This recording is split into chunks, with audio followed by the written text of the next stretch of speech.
Welcome back sa The Game Silog Show, kwentuhan podcast about video games. Ako si Jess at ito ay Game Silog Episode 10. Guest ko ngayon ay si Jean. Shoutout kay Heber, siya yung nag-recommend sa akin kay Jean.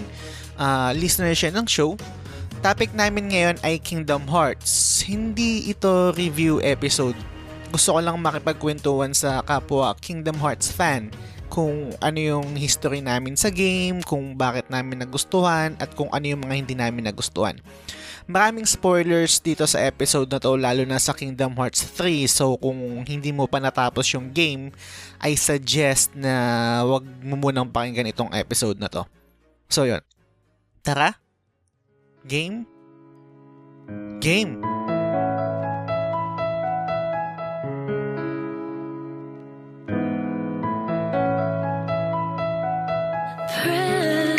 Should I take a deep faith? Should I take a leap?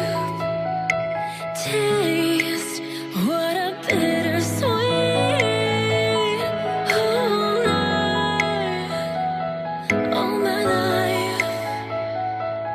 Let me face my fears. Let me face my fears.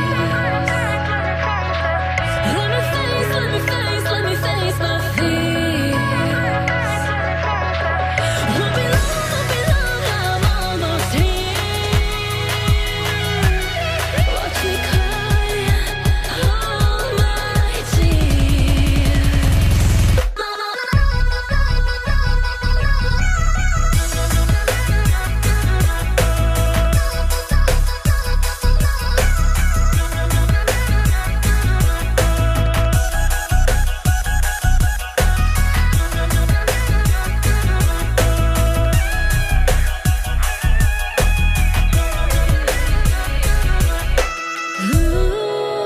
Soon have nothing to space. Matagal ko lang gustong gawing topic yung Kingdom Hearts. Hindi siya review na topic. Hindi namin i-review yung Kingdom Hearts. Gusto ko lang pagkwentuhan kung ano ba yung nagustuhan namin sa Kingdom Hearts mismo. Kasi ako, fan ako ng Kingdom Hearts. Tapos nga si Jean, fan din siya ng Kingdom Hearts. So gusto ko lang i-discuss yun. Gusto ko lang himayin ano bang meron sa Kingdom Hearts kung bakit namin siya gusto. Pero bago yon, Jean, gusto ko munang malaman kung ano yung video game history mo. So, pwede mo bang ikwento sa akin kung saan ka nagsimula, ano ba yung unang game na nalaro mo, anong console, etc. Bali, una muna sa lahat, bago mag-umpisa, isang malaking thank you muna sa'yo, sir, for inviting me sa Game Silog Show. Thank you.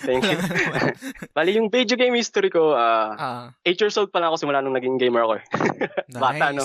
Napakabata. 8 years old. Pero kasi maraming din, na reason ba't naging gamer din kasi medyo malalim yung reason ko. Okay. Dahil rin sa kapatid ko, yung my late little brother na ngayon wala na kasi. Medyo matagal na siyang, okay. Bali, siya ang unang naging gamer bago ako. Okay. Kasi siya mismong nag-addict di ako. Kumbaga ako lang ako. Dati taga-node lang ako sa kanya. Hanggang sa, parang lagi niya ako sinasama. Kuya, tara, laro tayo. Kasi talaga dati, ayoko. Ayoko talaga ng gaming. Okay. Ayoko. Ilang taong kayo niyan yung time na yan? 8 years old ka niyan? Ako, hindi ba? Bali, 7 ako nun. Tapos siya 6. Okay. Tapos, after nun, naglaro-laro siya. Nanood lang ako sa kanya. Tapos hanggang sa yung pagpanaw niya, parang doon ko in-inherit yung niya, pagiging gamer niya. Sabi yung passion niya sa games. Sabi ko sa sarili ko, bakit hindi ko ituloy yung legacy ng kapatid ko? Kasi ang pinaka-favorite ng kapatid ko, Final Fantasy talaga. Putang ina, pareho kami. Diba? Kami. Talagang bata pa siya nung nagsimula siya, 6 siya. Ang unang nilaro niyang Final Fantasy 9. 6 pa lang siya nun. Putang ina. 9 ang una. Tapos lagi sinasabi sa akin, kuya, ang favorite character ko si Vivi. Pareho kami. Si Vivi daw favorite. Sabi sa kanya, sinong Vivi? Tapos pinati niya sa akin yung mukha. Sabi ko, ba't ganyan mukha? Ba't kulay itim? Tapos kulay dilaw yung mata. Kasi kaya daw niya favorite kasi yung pangalan niya kasi Vivi, tapos yung tawag namin sa kanya Bebe. Kaya lang daw. Okay. Kaya magkatunog siya. Tapos dati sa PS1, sa Final Fantasy 9, meron siya, nag-explore siya sa option settings ng Final Fantasy 9. Tapos nakita niya, pwedeng Okay. 2-player yung laro. Pag may kalaban na, pwede pala yung 2-player yun. Pwede Tapos ginawa niya, sinettings, pwede yun. Ay, Isa-settings mo alam yung mo na. controller. Yung settings mo yung controller sa kung sinong character gagamitin mo, tapos kung sino yung player 1, sino yung player 2. Sinubukan niya, tapos tinawag niya ako. Kuya, laro tayo. Pinagamit niya sa akin. yun? Tapos pinagamit niya sa akin. Okay. Pinagamit niya sa akin si Garnet, tsaka si, yung, nakalimutan ko yung pangalan, yung pula yung buhok niya, tapos malaking tao, yung pula yung buhok. Si Amaranth. Si Amaranth. Yun ang pinagamit niya sa akin. Tapos ang bad trip pa doon, nilalaro niya ako, mismo sa ending na, yung mismong ending yung kalaban, yung nag-grand cross, yung nag-grand cross, yung boss, yung pinaka-end boss. Ang pangalan na ito? Nakalimutan ko na yung pangalan eh. X-Death? Hindi, Necron? Oh, yun si Necron. Yung mismong kalaban na, di ba? Yung nag-special, nag-SS siya, Grand Cross yung yung ulti niya. Yun yata. Kasi una muna si, si Kuja. Si Kuja, tapos biglang lalabas yun. Biglang lalabas yun, di ba? Yun. Tapos yun nga, battery kasi yung pinaka-first experience ko ng Final Fantasy, end boss pa yung first na unang nakalapang. Galit sa akin, di rin ako marunong. Kasi kung di ko alam gagawin ko, di rin ako nag-heal. Garnet, ina-attack ko si Garnet. Support si Garnet eh. Pina-attack ko siya. Pwede, paano yun? Paano yun kung two players, kung pwede pala yung two players, di ba turn-based yun? So, ibig sabihin, kunwari, kung ako, player 1 ako, ang gamit ko yung tatlo, tapos yung player 2, ang gamit mo isa lang? Isa lang. Pwede yun. Isa-settings mo sa may controller mismo dun. Pwede pala yun. Pwede siya. Galing. Kaya talagang napaka-memorable sa akin ng Final Fantasy 9. Kaya simula nun, after nung pag paano nga niya, talagang kinuntinue ko yung legacy niya. Doon ako naging gamer. Unang nilaro ko sa PlayStation. Yun nga, Final Fantasy 9. Tapos nalaman ko, meron daw, kaya pala 9, kasi may mga kasunod. May 8, may 7, may 6. Ganun ba? Sabi ko. Tapos, sabi ko kay mama, dati nung sa PS1, di ba? Talagang malakas pa ako kay mama. Ma, bili mo ko gano'n. Bili mo tong 8, sabi ko sa kanya. Tapos, pumunta siya sa may Grand Central, sa may monumento. Doon sila bumili ng ng Final Fantasy 8. Tapos, nagulat ako, 4 yung CD. 4 din yung CD. 4 yung CD nga. Silaro ko siya, yung 8. Okay. Kasi, after, naging gamer, nilaro niya yung 9, 6 years old. Okay. Tapos pumanaw siya ng 9 years old. Bata yun. pa. Tapos ako noon medyo may edad na 10 na ako noon. Okay. Kaya talagang nagsimula ako noon. Hindi lang sa 10. Kasi yung 8 pa lang talagang naglalaro na ako. Lang talaga, yung casual lang. Hindi gaya ngayon talagang sumobra yung ngayon. So, after ng 9-8 ang sumunod mong nalaro na Final Fantasy? Yes, 8. 8. Tapos yan yung history mo. Wala kang history na dun sa mga old school na Mario, Tetris. Mga retro? Oo, wala. Talagang yung retro gaming. Alam ko si Papa nun, meron siyang good boy. Good boy na console nun. Ayan, yung good boy na console. Tapos, tapos meron siyang Super Mario. Okay. Tapos kami rin ng kapatid ko, nilalaro niya sa, tatandaan ko nun, nilalaro niya sa retro gaming na yun, Rockman, hindi pa Mega Man, Rockman pa nun. Pero ang kino-consider mo talaga na talagang na first game mo talaga na ikaw mismo yung naglaro, which is Final Fantasy 9 yes, talaga. Yes, Final Fantasy talaga. Okay, doon talaga kasi talaga nag-focus talaga. Gets. Tapos after nung Final Fantasy 8, di ba bumili ka na tapos nag-gold ka 4 na CD. Gusto kong malaman doon sa edad, ilang taong ka nung nilaro mo nun, Final Fantasy 8? 8 na. Siguro na 10 na ako nun. Nung 10 years old ka na nilaro mo yung Final Fantasy 8, anong naramdaman mo doon sa intro ng Final Fantasy 8? Bali, kasi noon, wala pa akong idea noon sa mga graphics. Ako talaga noon. Ako noon, basta malaro ko lang siya. Tontuwa na ako. Tapos dati, hindi ko pa kinakabisado yung mga bida. Basta talagang wala akong pakialam sa nun. Basta matapos ko talaga. Kasi ako, nung unang laro ko nung Final Fantasy 8, syempre wala nga rin akong idea sa mga graphics, no? Syempre galing ako sa Mario, sa Nintendo, ganyan. Tapos, Final Fantasy 8 kasi yung unang Final Fantasy ko na nalaro. Tapos paglapag ko nung CD, kung natatandaan mo pa yung intro kasi nung dagat, yung parang yun. Tapos may kumakanta. May kumakanta yung kung ang tawag dito, Liberi Fetali ang title nung kanta na yun. Tapos biglang magmo-montage yun ng si Rinoa, si Edea, tapos yung naglalaban si Squall tsaka si Cypher. Tapos yung doon lumalabas yung line na if you come here, you'll find me, I promise. Ngayon, putang ina, sobrang mindfuck sa akin ng bata ako. Sabi ko, putang ina, ganito na ba kaganda mga video games ngayon? Ang lupet. Tapos, syempre, ngayon, pag naglalaro na ng bagong games, syempre, hindi nakatulad noon. Pero sobrang may previous episode ako tungkol dyan sa Final Fantasy. Pero syempre ibang topic na yun. Anyway, gusto ko lang i-share na yun nga, na sobrang naano rin ako sa intro nun. Yun kasi isa nga yun sa mga unang RPG na nalaro ko, Final Fantasy 8. So, after ng Final Fantasy 8, ano yung sumunod na game na nalaro mo? Kung natatanda Tsaka rin, sir, yung dagdag ko rin sa Final Fantasy 8, kasi may story din ako dyan. May story. Sige. Yung nalaro ko yung 8, natuwa ko. Kasi talaga tinuloy ko siya. Okay. Tapos tong kapitbahay namin, narinig niya kasi yung TV na malakas. Nilakas ako yung TV. Syempre. Tapos narinig yung kapitbahay namin, narinig yung tunog. Alam niya yung tunog na-recognize niya. Tapos kumatok siya saan, kilala rin ng family ko yung kapitbahay. Sabi namin sa akin, Gin, ano nalalaro mo? Wala ka. Final Fantasy 8. Pasok ako. Sige, tapos nakita niya, doon ako sa Yan yung sinaunang Twitch, no? Yung ganyan sa atin, diba? Nung bata tayo, diba? Ako maglalaro ako, tapos meron kang mga kalaro na nakikinood. Puta, yun yung Twitch nila noon eh. Para sa mga millennials, no? Kung hindi na nila naabutan yung ganyan, alam na nila yung mga video streaming, mga Twitch. Kami mga old school, mga matatanda, ang Twitch namin, pag merong naglalaro na kapitbahay, tapos makikinood kami. Yun yung Twitch namin. Yun yung Twitch dati. Tapos hindi kami magchat-chat. Ibubulong namin, pre, baka ito yung kailangan mong gawin.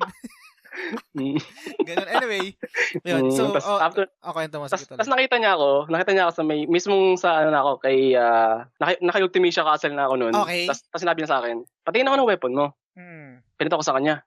Yung weapon ko, as in, hindi siya ultimate hindi weapon. Yung Lionheart? Tapos sinabi sa akin, ba't ganyan yung weapon mo? Di mo manatalo kasi talaga di ko natapos siya 8 kundi dahil sa kanya. Kasi hanggang sa lang talaga ako. Hanggang sa may, ba yung pangalan ng, yung second phase ng boss battle ni Ultimecia, yung Lion, si Griever. Si Griever. Hanggang doon lang ako talaga. As in talaga di ko siya matalo. Kasi kailangan mo pa talaga ng Lionheart doon para matalo mo siya. Kasi sobrang lakas pala nun. Tapos tinuruan niya ako. Okay. Turuan kita. Sabi niya, saan mo kukunin yung ultimate weapon ni Skull. Wala sabi ko, parang na-explore ako sa Final Fantasy game series. Sabi ko, may ganto-ganto pala sa Final Fantasy. May mga secret. Hindi ko rin alam yan nung bata ako. Siyempre, wala naman tayong access sa internet. Malalaman mo lang yan, it's either kung may pera ka dahil bibili ka ng magazine or tambay ka ng computer shop. Siyempre, doon magsasabi ng, oy, ganito yung gagawin mo, o yung ganyan. Meron pa nga yan, yung makukuha mo yung ultimate weapon ni Squall sa disc 1 pa lang. May mga ganun na sila eh. Meron. Pero nagulat nga ako noon sa YouTube, nagulat ako. Siyempre, nung bata ako, hindi ko naman alam yun eh. Laro lang ako. Ayun. Anyway, sige, tuloy mo yung kwento mo. Tapos tinuruan niya ako makuha yung ultimate weapon. Nakuha ko, tunto ako. As in talagang whole day siya ron sa bahay. Pinapakain pa nga siya ni na mama. Pinapakain pa siya para makuha ko lang. Hindi ko siya hindi ko siya pinapauwi hanggang di ko nakakuha. Sabi ko sa kanya, huwag kang uuwi. Tapos tinuruan niya ako. One day lang, yun, nakuha ko yung ultimate weapon ni Skull, yung kulay blue. Tapos nagulat ako, yung Lionheart. Yung first time ko makakita ng yung first time makakita ko ng napakalakas na skill. Kasi isipin mo, ilang slash yun, tapos 9999. Kasi anong ginawa mong technique doon? Yung spell na aura or yung hindi mo na hinihil si Squall para lagi lang siyang yung dilaw. life niya. Dilaw siya. Dilaw. Tapos siya, pag dilaw na triangle. Triangle. Gets. Ganun dati. Kasi dalawa yun, pwede ka mag-aura, merong spell na yung para lumabas yung aura lumabas yung nakalimutan ko na rin yun. Limit break niya. Or, pag critical yung buhay niya, yung dilaw, yun, triangle lang para lumabas yung limit break niya. Ako nga pre, lately ko lang din nalaman na sa Final Fantasy 8 pala, ang mga monster na tawag dito, nagle-level up kasabay mo. Huh? Familiar ka ba doon? Hindi eh. Kasi one time, yung gumamit ako ng scan, same ba rin naman? Same din yung level niya. Yung huling pagka-scan ko sa isang kalaban. Ang pagkakaalam ko ang sa Final Fantasy 8, ang monsters nag-i-scale sa level mo. So ang pinaka mabilis at pinakamadali na run ng Final Fantasy 8 is yung boss rush, kung tawagin nila. Yung kailangan mo kagad makuha yung encounter nun. So, puro rush ka lang sa mga boss. Parang tawag dito, hindi ko siya na-confirm kasi nakikinig lang ako sa mga podcast ng mga sa states din tungkol dyan sa Final Fantasy rin. Kasi ako nung bata ako, nagpa-level nga ako dun sa island closest to hell eh. Dun sa, kung familiar ka doon, yung may mga kalaban ng mga T-Rex, Malboro, mga ganyan. So, nagpa-level talaga ako, level 100. Tapos sabi ko, bakit ganito? Ako level 100, max level na ako, pero ang hirap pa rin ni Ultimecia. So parang, yun nga di ba? Parang hindi ko pa siya na-try. Hindi ko pa na-try yung information na yun na parang nag-i-scale nga yung level ng mga monsters. So hindi ko rin siya ma-prove pa. Pero yun nga, max level na ako, kumpleto ko ng ultimate weapons. Tapos hirap pa rin ako kay Ultimecia nung huling part. Pero siguro butaw lang din ako nung bata pa ako. Hindi ko pa rin siya nalalaro kasi kailan ko ba huling nalaro ang FF8? Siguro nung college na siguro mga year 2008 siguro, mga ganyan. Kasi Final Fantasy 9 naman, maiba lang ako. Balak namin i-review yan na 4 na episode. Yung kaibigan ko na kababata ko din. I-replay namin siya. Tapos gusto ko lang malaman kung mag-iiba yung view ko sa game kasi nilaro ko siya noon eh. Tapos lalaroin namin ngayon na matanda na kami. Ganun pa rin ba? Magagandahan pa rin ba kami sa story, sa gameplay? With regards to kung ano na, kasi isipin mo ang dami ko ng ang dami ko ng games na nalaro. Syempre yung standards ko tumaas na. Wala na. Hindi, standards ko tumaas na. Syempre yung standards ko nung bata ako mababa pa eh. So, technically, ganun talaga ang magiging mindset ko na, maganda, tangina the best, Final Fantasy 9. Pero ngayon, ang dami na, di ba? Anyway, after nun, sige, sorry. Ano yung sumunod, ano yung sumunod naman sa kwento mo after nung, syempre, natalo mo na ba si Ultimecia? Nung after nung natalo ko siya. Katabi ko pa mismo yung kaibigan ko nun. Nandun siya. Nung talagang tinalo ko. Naintindihan mo ba yung ending nung bata ka?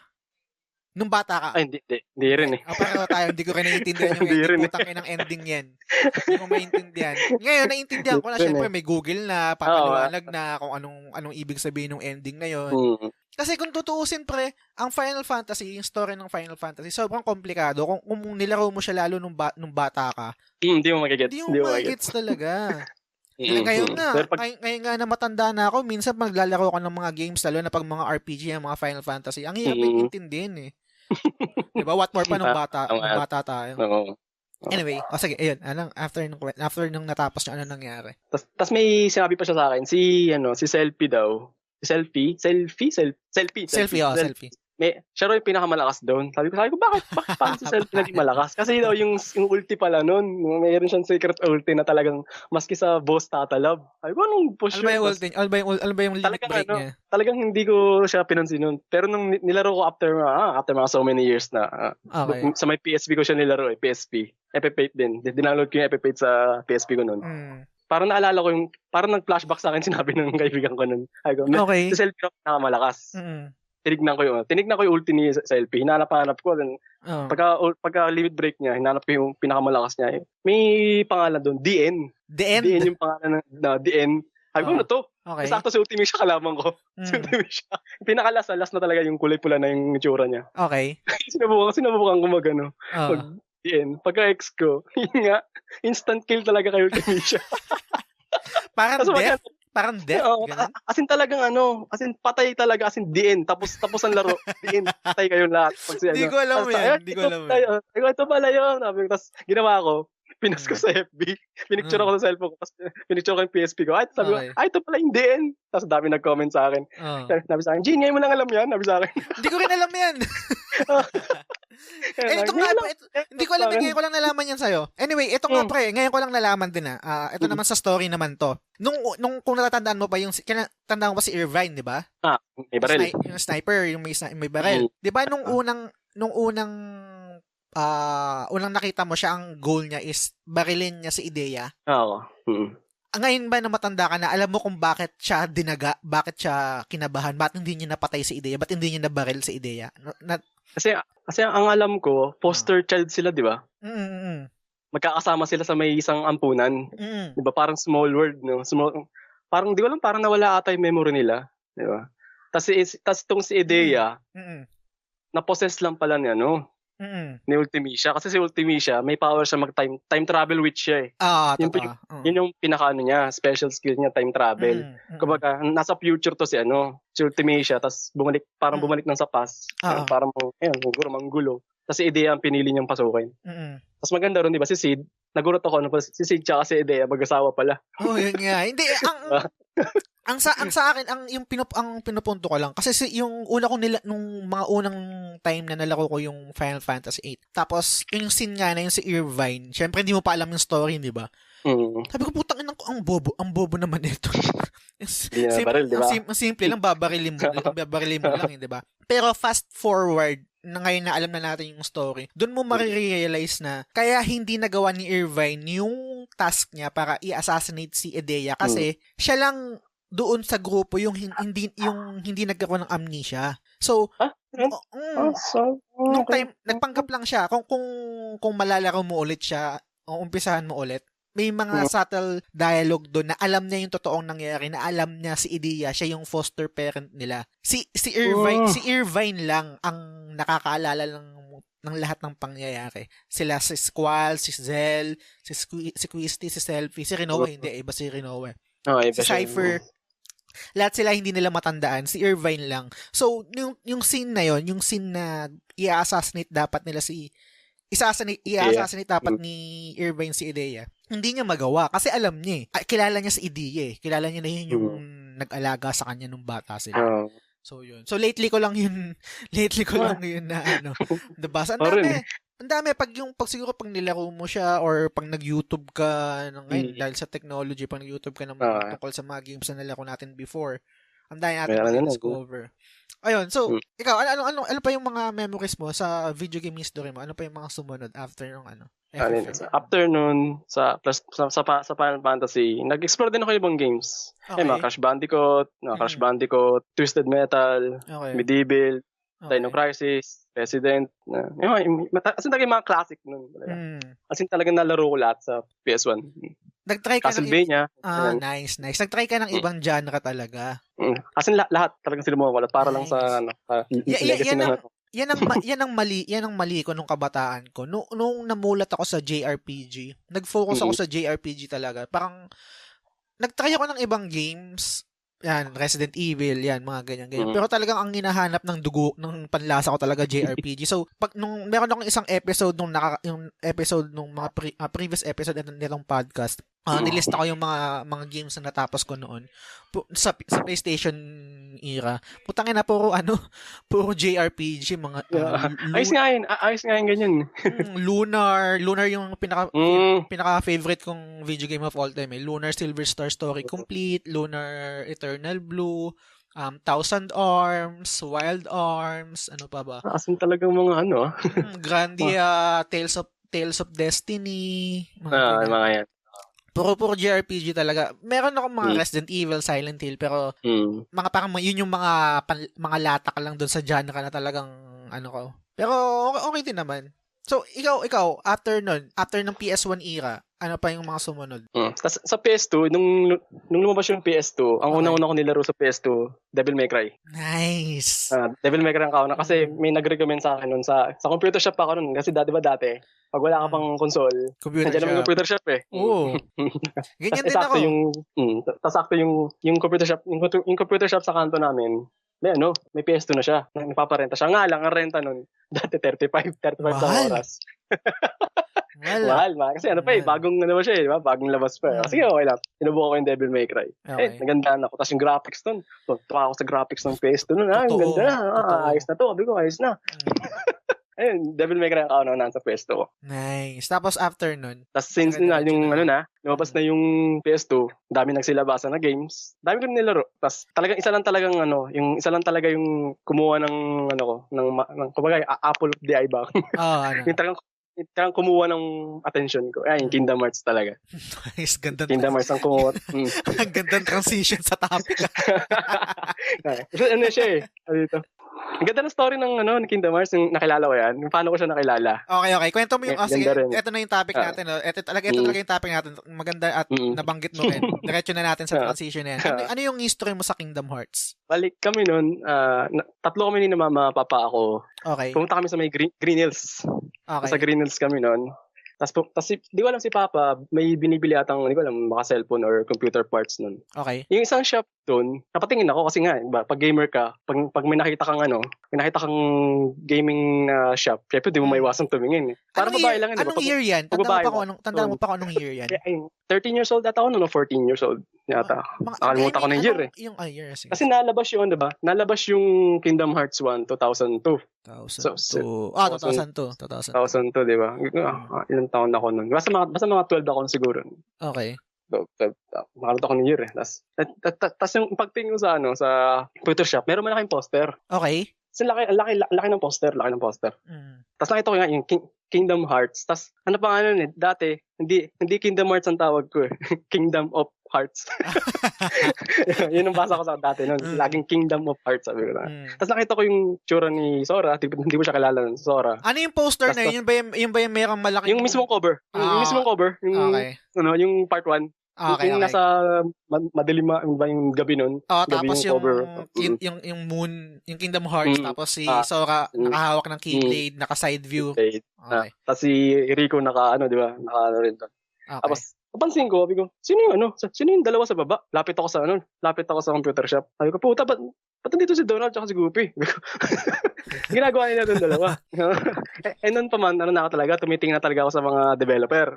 Marunong na akong tumingin eh. Mga Capcom, Squaresoft. Ako wala ako noon, hindi ko kahit maliban sa sa Squaresoft, noon, kasi nga dahil JRPG yung dyan ako, pag may nakita ako na game na ang may gawa ay Squaresoft, matik bibiling ko JRPG to. Pero sa ibang developer, hindi pa ako ganun knowledgeable. Kunwari yung mga tawag dito, Rockstar, ano pa ba yung mga Western, EA, yung mga ganyan, Ubisoft, wala Midway, Konami.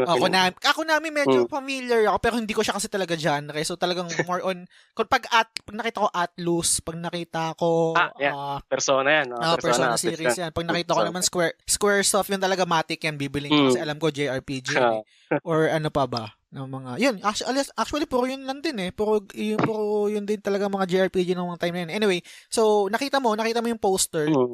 Tapos nakita ko yung developer. Nakita mo. Ito yung Square developer. Enix na siya, di ba? Square Enix na siya. Squaresoft pa lang nun. Squaresoft pa lang. Squaresoft pa lang dati. Okay, gets. Sabi ko Squaresoft. So ano to? Sabi ko, Somatic. Hindi pa nagme-merge yung Enix. Hindi pa yung Enix, wala pa nun. Okay. As in talagang Squaresoft pa lang siya. Okay. Gulat ako, sabi ko, anong laro to? Sa computer shop na yun, walang testingan, pero meron ng poster na ron. Pero yung that time, nung nakita ko sa gaming shop na yun, wala naglalaro ng Kingdom Hearts. Okay. As in talagang nilalaro doon usual, mga NBA, NBA lang, tapos yung tatandaan ko pa nga, yung dalawang magkatabi na lalaki, yung isa Fantasy 10 nilalaro, tapos yung isa X2 nilalaro. Pero hindi ko pa kabisado yung 10 nun. Hindi ko pa alam na Fantasy 10 pala yun. Tapos nung nalaman ko yun, yung Kingdom Hearts, nalaro ko siya, I was second year high school ata ako nun, nung nalaro ko na. Kasi yung pagkakita ko sa Kingdom Hearts second year high school na ako. Nang unang nalaro ko siya, nang hawakan ko talaga siya. Second year high school kasi ako nung second year, ewan ka lang, baka mali lang yung computation core mo. Kasi second year high school, 2002. Second year high school din ako nung 2002 eh. Second year high school ako nung 2002 eh. Kasi nalabas yung, di ko alam kung sa Japan yung 2002 lang. Kasi alam ko Japan release yun, yung 2002. March 28 ata. Anyway, sige. Anyway, so yun, let's say 2002. Una mo nalaro yung Kingdom Hearts. Binili mo siya, may PlayStation 2 na nun? Na renta. Renta, okay. Tapos maganda ron, yung yung pang-renta ko pa, kinupit ko pa nun. Ina. Sandaan ba yun? Paraan. At that time, yung renta nun, nasa 25 na lang dati nun. 25 na lang sa oras nun. Actually, Tas- ganyan. Ay, sige, ikaw muna. Kumain ako. Tapos pumunta ako sa computer shop, naghanap muna ako lang ng nilalaroin ko. Kasi, di ba dati, yung mga cover ng PlayStation, nasa dingding, doon ko maghanap ng mga laro. Yung doon mo lang malalaman din kung maganda yung game eh. Tignan mo lang yung kung ano yung itsura ng game sa likod tsaka sa harap. Tsaka yung parang description niya na maiksi, doon mo lang, puta maganda to. Hindi mo pwedeng i-YouTube. Ano kayong gameplay nito sa YouTube? Tama, talaga. Tapos yung naghanap ako ng laro. Okay. Talagang nakita ko talaga yung pangalan niya, Kingdom Hearts doon. Sabi ko, ba't di ko, nung nakita ko ulit yun, parang nag-flashback sa akin. Sabi, parang nakita ko na to. Ito yung nakita ko dati. Sobrang news. Sinubukan ko siya laruin. Tapos, nilaro ko siya, hindi ko mag-get yung controls. Tandaan ko pa sinabi sa akin na may-ari. Bago yung controls, gusto ko lang, medyo may pagka-weeb ako eh. Anong naramdaman, anong reaction mo nung napakinggan mo yung nakita or napakinggan at narinig mo yung napakinggan at nakita mo yung intro ng Kingdom Hearts. Isa yan sa mga pinaka putang ina talaga. Gusto ko lalo na kanta ni Utada Hikaru eh. Yung Simple and clean sa Kingdom Hearts. So part 1. Ano yung wala lang ba? Okay, ganyan, ganito. Ano yung bali nung yung nilaro ko siya yung talagang mismong intro. Ang lupit ng intro kasi. Okay. Ba una mo papakita yung sa ulap yun eh. Ulap. Kasi story. Nang bata tayo hindi pa natin alam yun, 'di ba? Pero kasi symbolism kasi yon kaya ulap Sora. Japanese word ng sky is Sora. Tapos Sora. Japanese ng sea Kairi. Tapos Japanese ng land, hindi ako nagkakamali, is Riku. So, parang yun yung symbolism, wala lang. Anyway. Okay. Tapos yung intro mismo, may thunderstorm, unang-unang lumabas, Disney.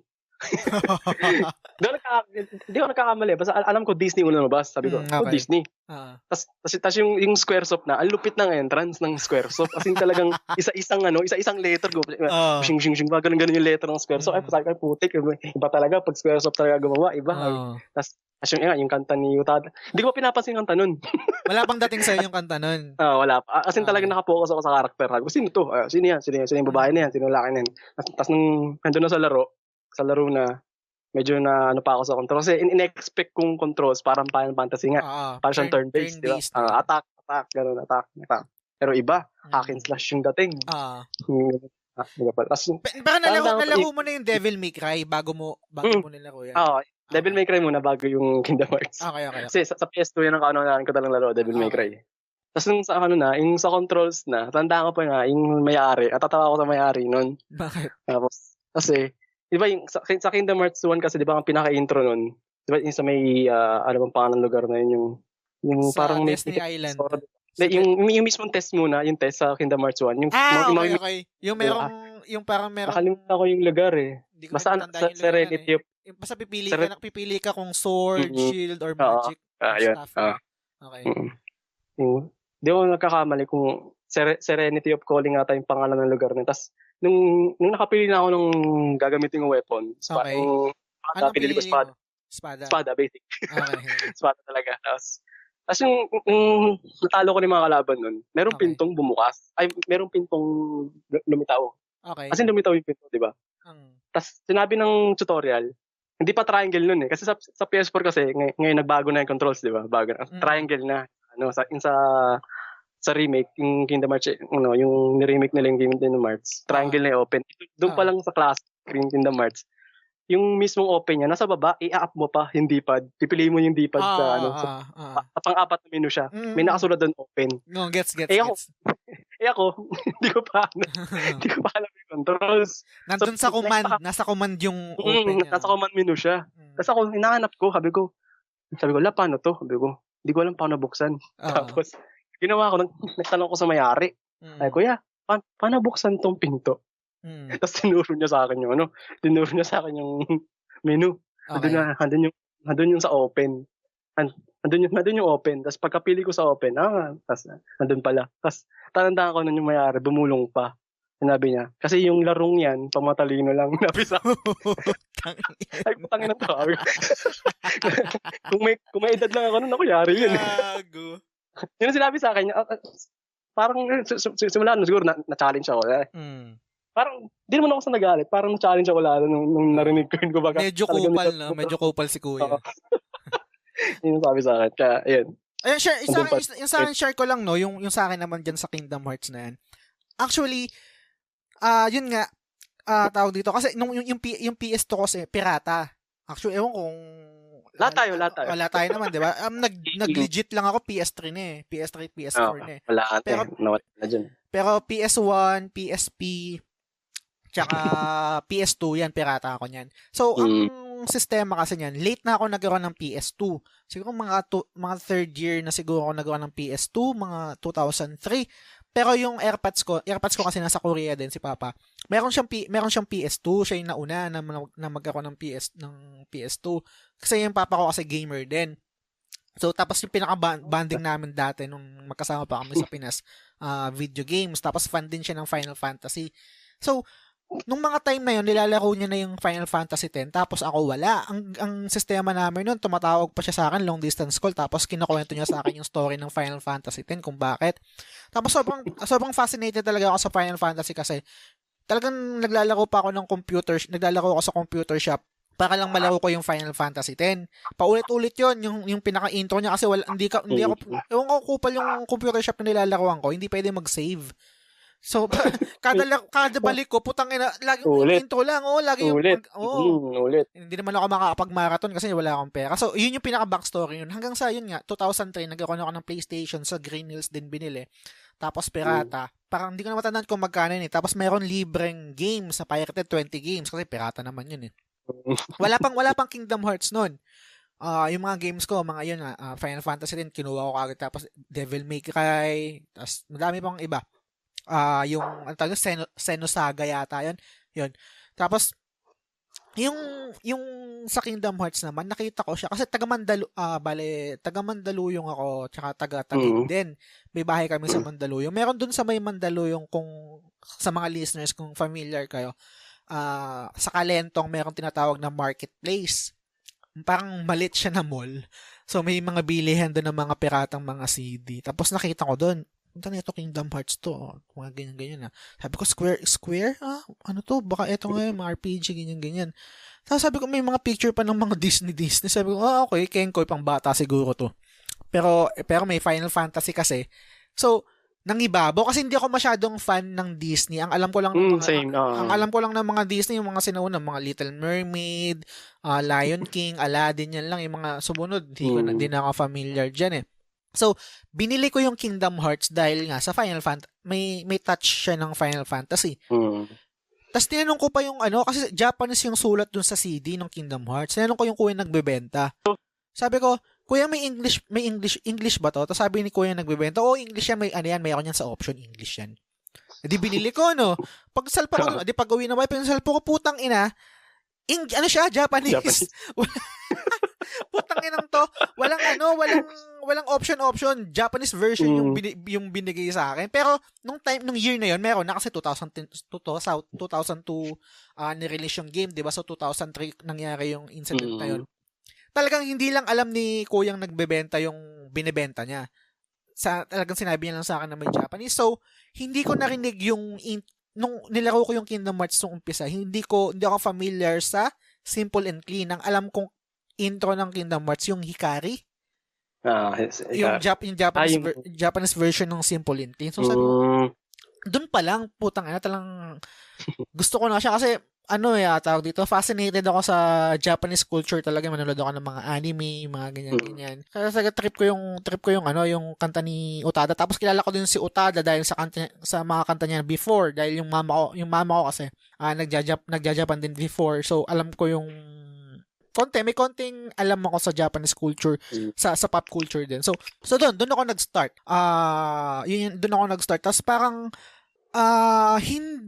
medyo hindi ko siya nagustuhan nung umpisa kasi ang ine-expect ko turn-based ang hinahanap ko yung Final Fantasy. Sabi ko, ano to, bakit ganito?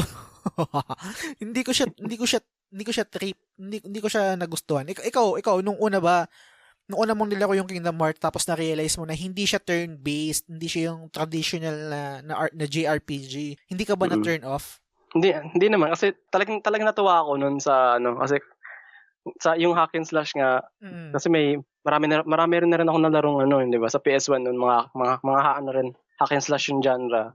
Tapos parang rin ako sa laro ng Kingdom Hearts tapos kasi XXX yung atake, di ba? Tapos natutuwa pa ako sa boses ni Sora pag umatake siya. Kaya parang talagang napassionate ako sa laro. Ang expect ko lang ako lang talaga mag-isa, si Sora lang kasama mo.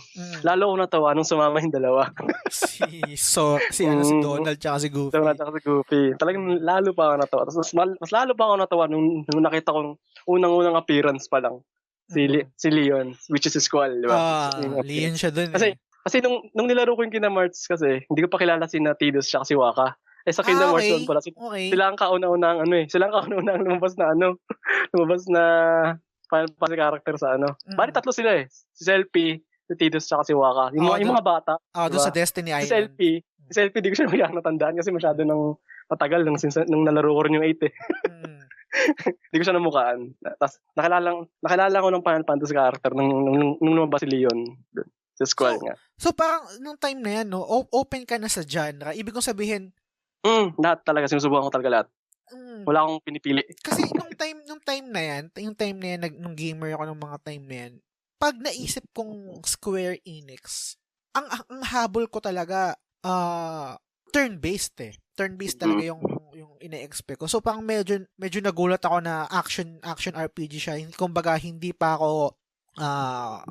open yung, kumbaga, hindi pa ako ready mag-try ng ibang genre. Kasi talagang yung buong buhay ko, hindi buong buhay, hindi naman. Buong gamer time ko nung bata ako, talagang puro JRPG talaga yung mga nilalaro ko. Maliban na lang sa mga Resident Evil, ganyan. Pero iba kumbaga parang sa akin kasi, sa isip ko, pag Square Enix talaga, JRPG talaga. So talagang, kumbaga, natagalan ako bago ko nagustuhan yung Kingdom Hearts. So, ikaw, simula pa lang talaga, okay na sa'yo? Okay na okay talaga sa akin. Nice. Okay na okay. So, ano yung nagustuhan mo sa Kingdom Hearts? Kung mahihimay mo siya. Ano ba yung naging appeal sa'yo? Para sa akin talaga, number one reason kung bakit talaga nagustuhan ko ito ng Kingdom Hearts, yung crossover ng Disney tsaka ng Final Fantasy. Disney tsaka ng Final Fantasy. Kasi, sino mag-expect, di ba? Mag-aakala na pwede palang pagsamahin yung mga Final Fantasy tsaka Disney. At ang malupit doon, ang galing ni Mickey. Di ba? Di ba kaya nagganong kalakas si Mickey, pati itong dalawang si Goofy, tsaka si Donald, na ganun din pala kalakas. Si Donald na hindi kay Neil. Nihil, no. Pero nung sa 3 medyo bumait sa 3. Hindi, maayos na yung sa 3. Kaya natutuwa ako. Alam mo yung history niyan, kung paano nag-start yan? Ang pagkaalam ko, yung director ng Square Enix saka Disney nasa elevator. Oo. Nag-usap sila ron, di ba? Tapos nag-usap kasi sila. Kasi nasa isang building lang ang office ng Square Enix tsaka yung Disney Interactive.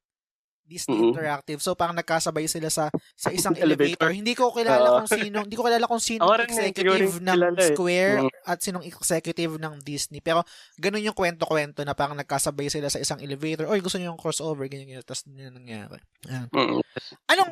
Anong gusto ko malaman yung opinion mo. Anong opinion mo sa character design, sa mga design ni Nomura? More on Nomura fan ka ba or Yoshitaka Amano? Sobra. Hindi, para sa akin si Tetsuya talagang pinakagusto ko. Ang galing niyang gumawa ng karakter. Kasi halos lahat ng karakter sa Final Fantasy siyang simula sa PlayStation era, 7, 8. Kasi nung mga una, 'di ba, 1 to 6 puro mga old school pa. Puro Yoshitaka Amano na yun. Tapos nag-iba lang sila ng character design sa 9 kasi mas gusto ni Sakaguchi. Sakaguchi siya yung father of Final Fantasy para sa mga listeners na kung sakaling di alam. Kung sakaling di sila familiar sa Final Fantasy. So, si Sakaguchi siya yung kino-consider na father of Final Fantasy. So, nung yung ginagawa yung side note lang sorry, hindi tungkol sa Kingdom Hearts. Side note. So, dun sa Final Fantasy 9, ang pinaka-goal kasi ni Sakaguchi, gusto nilang parang love letter sa mga fans na hindi gusto nilang ibalik gusto nilang yung team or yung motive parang mag-remind sa mga players sa mga old school na Final Fantasy. So bumalik sila sa chibi, sa high fantasy, sa mga castle ganyan sa crystal. So yun. So merong designer, yun nga yung pinakasikat sa kanila ngayon, which is yung director ng Final Fantasy 7 remake, which is si Tetsuya Nomura. Siya rin yung character designer ng mga sikat na character sa Final Fantasy, sila Cloud, kasi siya yung designer ng 7, 8, ng 10, sa Kingdom Hearts, siya yung director din, tsaka sa character design. So more on Nomura fan ka. Yes. Nice. Anong masasabi mo sa Nomura versus kay Nomura, Tabata? Sa 15 na, nagkaroon ng issue sa 15, di ba? Dahil sa... Hindi, off topic lang naman to, pero mabilis lang naman. Para sa akin, si Nomura, okay. Ang ayoko lang, ang masabi ko lang kay Nomura, pag gagawa siya ng game, please direct to the point. Wag yung bibitinin pa yung gamer. Pero okay siya, ang galing niya. Mag-counter argument ako sa iyo doon sa sinabi mo na wag bitinin. Feeling pinupunto mo ba yung sa Kingdom Hearts kung bakit ganun yung bitinin? Yes. Feeling ko kaya ganun. Siguro may fault si Nomura, pero may fault din siguro yung developer. Feeling ko kasi nung unang ginawa yung Kingdom Hearts, hindi naman nila na-predict na mag-hit yun. Kaya sundan ng panibagong game. So siguro sa isip ni Nomura, kasi kung tutuusin yung Kingdom Hearts kompleto Pero may cliffhanger sa dulo. May cliffhanger siya sa dulo, pero yung story intact hindi katulad ng mga sumunod na games na parang ano nangyari na ang dami nung mga sumunod na games, Kingdom Hearts 2, pati yung mga ibang spin-off, or actually hindi siya spin-off kasi considered as canon siya. Parang in a sense ni retcon ni Nomura yung mga ginawa niya dun sa Kingdom Hearts 1. Mag-agree ka ba dun o hindi? Tingin mo? Agree. Yes. Kasi yung parang tapos nagkaroon nung Kingdom Hearts 2 nagkaroon na ng Nobody. Nagkaroon na ng nung sa Chain of Memory ba yun? Chains of Memory. Nagkaroon yung Organization 13, tapos nagkaroon na ni Namine. Paano ba explain to? Nagsusulat siya ng tuloy-tuloy, hindi yung parang okay, may buong story na ako, tapos na siya. Kumbaga kasi ang feeling ko ang nangyayari sa Kingdom Hearts is nag-hit, kailangan dugtungan. Paano papahabain? Dire-diretso, bla bla bla. Ganun yung tingin ko kay Nomura. Ikaw ba sa tingin mo? Okay lang mag-disagree. Okay lang hindi naman tayo mag-aaway. Okay lang yun. Okay lang, walang problema. Kasi ako talaga, isa rin ako sa pan ni Nomura kasi ang galing ni Nomura pagdating sa mga ganyan, mga laro. Tingnan mo, na-invento niya yung Kingdom Hearts. Iba yan. Unique. Napaka-unique ng laro na yan. Diba? Pero ang akin lang, kasi syempre pag sinabing Kingdom Hearts, ay marami pang yan. Marami pang episode yan. Darating dyan yung Ultimate. Darating pa yung Ultimania. Darating pa yung Final Mix. Tapos darating pa yung Final Mix Plus. Okay lang sana. Kasi ngayon sa panahon ngayon, medyo mahirap na, di ba? Medyo mahirap yung mga ibang gamer nahihirapan na rin minsan. Kasi ngayon, di kaya dati, yung mga story, unlock mo lang. Ngayon, pati character, bibilin mo na Totoo. Diba? Mga ganun. Yun yung isang issue sa Final Fantasy 15 Yung, yes. Yung DLC niya, DLC story. Tangina. Tapos yun, na-expect ko nga, sa Kingdom Hearts, madaming episode dyan. Para sa akin lang, yan lang ayaw ko kay Nomura, nang bibitin siya ng Pero ayos din yung, may thrill, di ba? May thrill. Talagang aabangan mo, di ba? Aabangan mo talaga siya.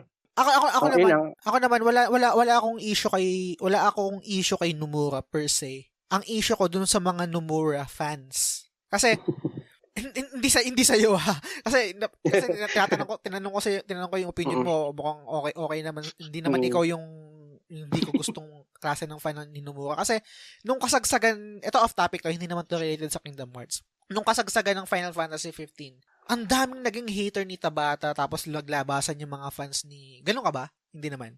Hindi ako ganun. Ayoko ng ganun. Hinate mo ba si Tabata? Hindi rin.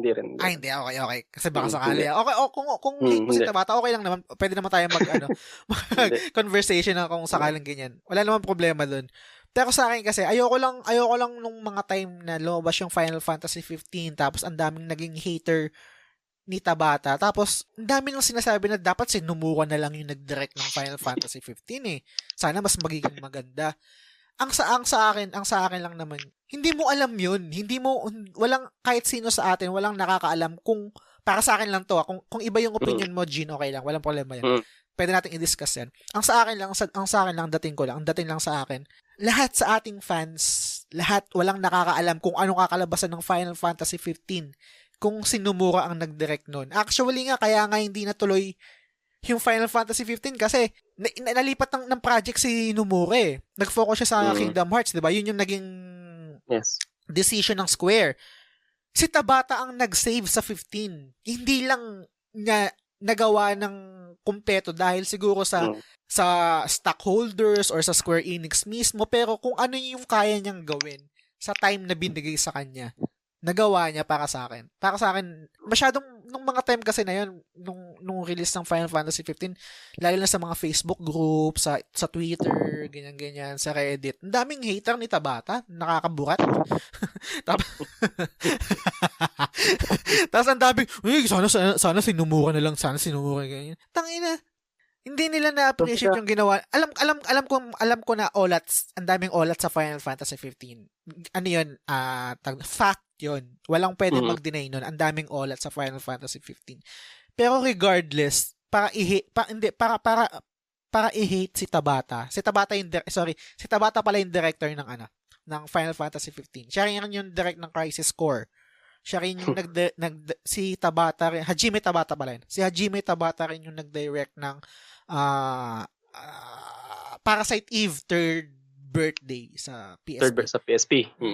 So, kung mag-zoom out tayo bilang fan, si Tabata nag-save sa Final Fantasy 15. Hindi wala tayong malalakang Final Fantasy 15. Tama, yes. Yan din iniisip ko. Kung walang Tabata, walang 15. Kasi si Tabata, aminin natin, si Tabata, more on siya, tawag dito. Siya yung klase ng leader na matatapos yung project.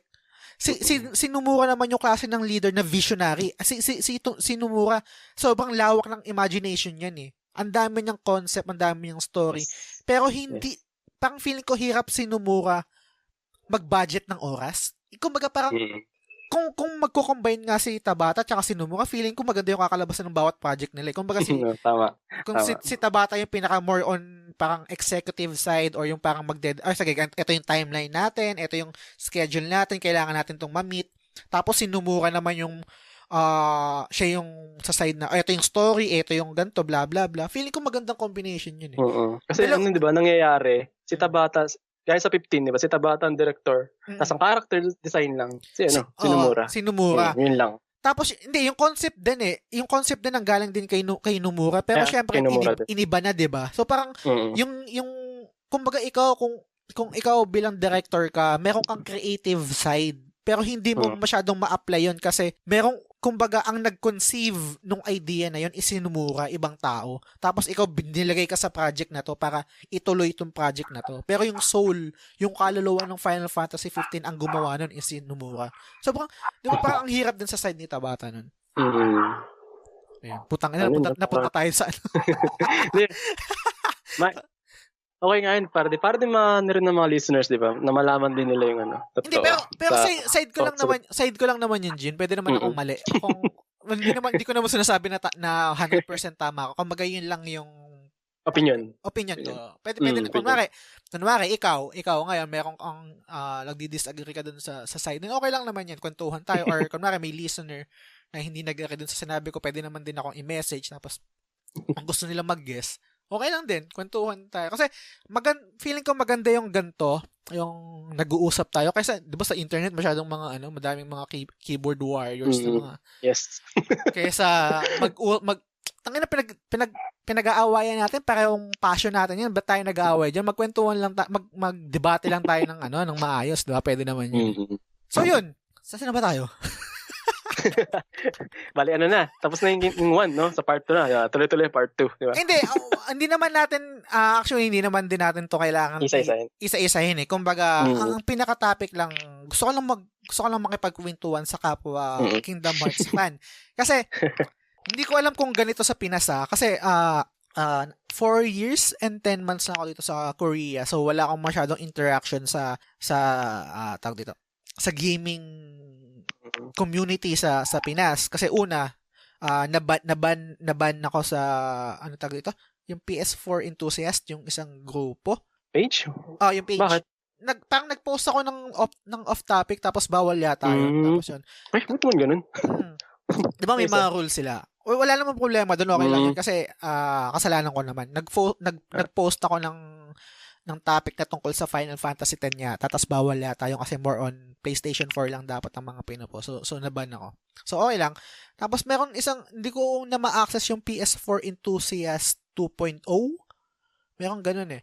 So hindi ko alam kung naban na rin ako dun sa group na yun. Anyway, ang point ko lang, more on ang interaction ko, more on sa western side. Sa Twitter, sa Reddit, sa podcast, or sa mga Facebook group ng mga podcast na yon. Ang Kingdom Hearts, easy target para pagtawanan eh. Diyan ba sa Pinas ganun din? Parang sa western side, marami rin fans ng Kingdom Hearts sa western. Pero pag sinabi na fan ka ng Kingdom Hearts, parang merong konting pwede kang parang easy target ka sa mga jokes, sa parang uy, weebu, mga ganyan. Na parang, ganyan. Ganyan din ba sa Pinas? Meron ganyan bang stigma ang Kingdom Hearts? Well, Pinas? dito kasi, na-experience ko nung high school ako sa Kingdom Hearts kasi, may ibang nakakaalam nun, kaso hindi pa nila nalalaro. Kasi, diba, syempre pag sinabing ang Kingdom Hearts, may Disney. Diba? Disney, pambata yan. Pero di nila alam yung hindi nila alam yung mismong yung gameplay. Tingnan nila yung gameplay, di ba? Di sila bumabase sila sa hindi porket may Mickey, may Donald Duck, may Goofy, pambata na. Pero di nila alam may hidden agenda yung laro kasi nandun sila Cloud eh. Yeah? Sama-sama sila Squall, andyan silang lahat eh. Yun ang kina-unique ng laro na yun. Kaya yung iba lang, tinatanong ko lang, nalaro mo na ba yung Kingdom Hearts? Ayaw din na laruin kasi kala pambata daw, pero di nila alam yung totoo. Yun ang mostly common na narinig kong rason. Pambata daw yung laro. Common yan no? Yung ganyan. Wow. Common. Napaka-common. Hanggang ngayon, narinig ko pa rin. Pati yung makaklase kong mga gamer din, sinabi ko sa kanila, nalaro nyo na yung Kingdom Hearts. Ayoko pambata daw, sabi nila. Tapos one time yung nagsabi pa nga sa akin, kala daw niya yung Kingdom Hearts anime. Actually, may pagka-anime, may mga anime tropes naman din ng Kingdom Hearts. Sabi na ibigan, kala ko dati yung Kingdom Hearts anime, pinanood daw sa YouTube. Nagulat daw siya nung nalaman niya may laro pala. Laro pala yun, may battle system nga. Nagulat siya, kala lang anime. Ikaw ba, ano ba yung mga Kingdom Hearts na natapos mo? Kasi ako muna, share ko lang. Ako ang mga hindi ko kayang i-consider yung sarili ko na hardcore Kingdom Hearts fan. Casual fan lang ako, pero sobrang passionate ako about Kingdom Hearts. Mamaya ko kwento ko. Pero ang mga natapos ko lang na Kingdom Hearts ay Kingdom Hearts 1, Kingdom Hearts 2, Kingdom Hearts 3. Mainline lang. As in talaga, no? Main story talaga siya. Main story. Pero actually, canon din kasi yung iba, lalo na yung Birth by Sleep, di ba? Napaka-importante na. Yes. Napaka. Diba? Ang lupit ng origin na yan. Origin talaga siya. Yun yung doon pumasok yung lore ng Kingdom Hearts. Hindi ako nagkakamali. So, pero hindi ko siya nalaro.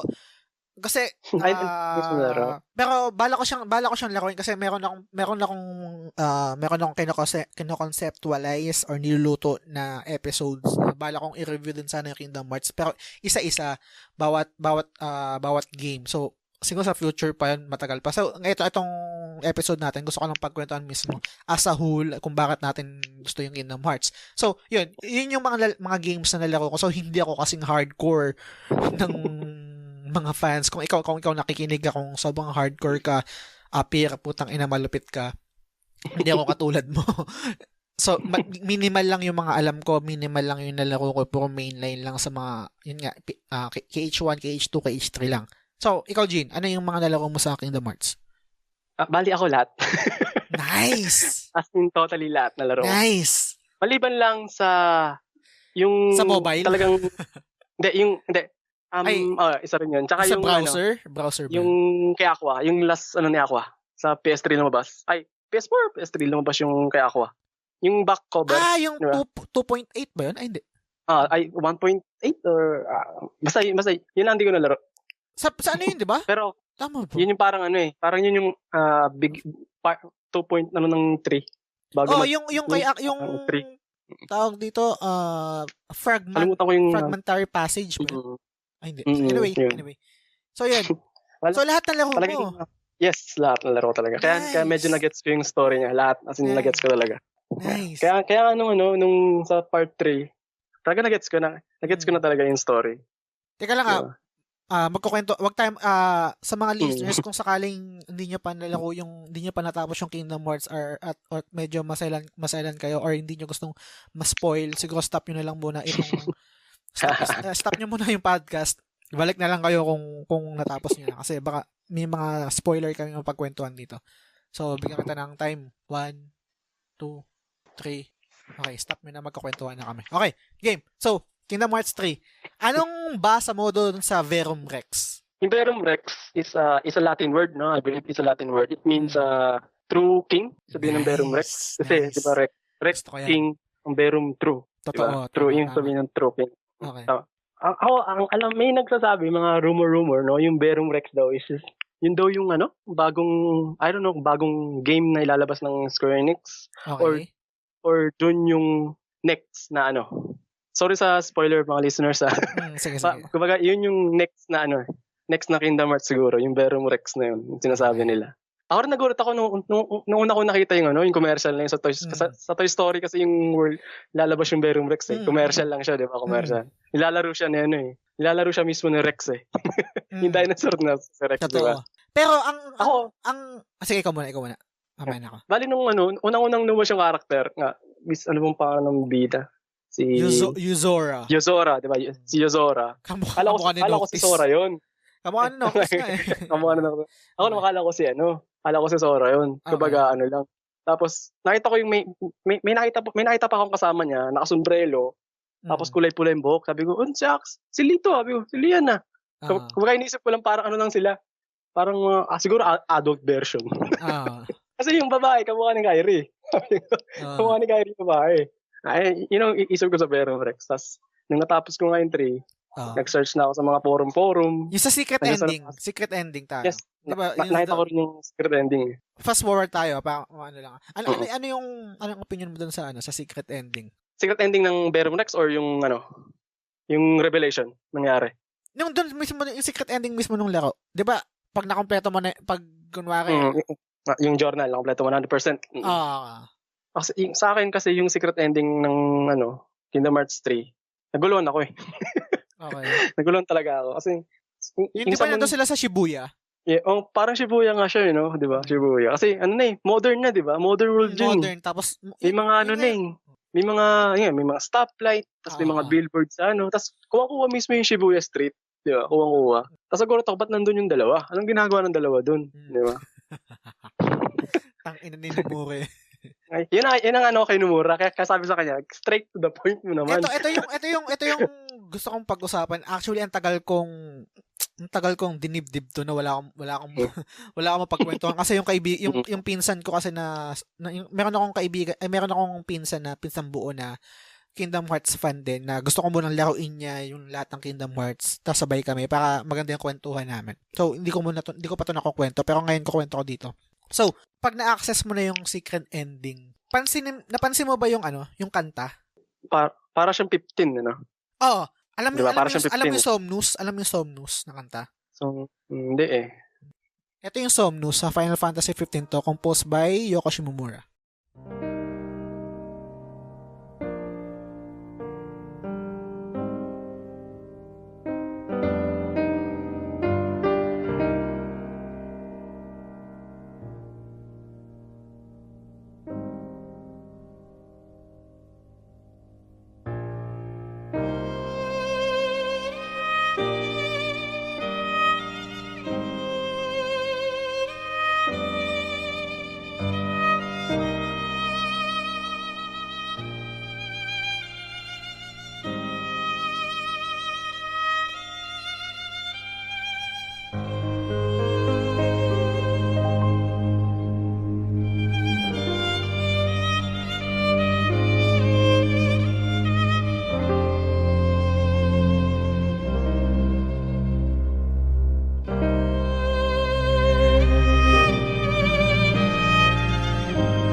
Parang familiar Parang Yun familiar. dun kasi sa secret ending, kung na-access nyo na yun sa mga nakatapos ng Kingdom Hearts 3, yung unang, hindi ako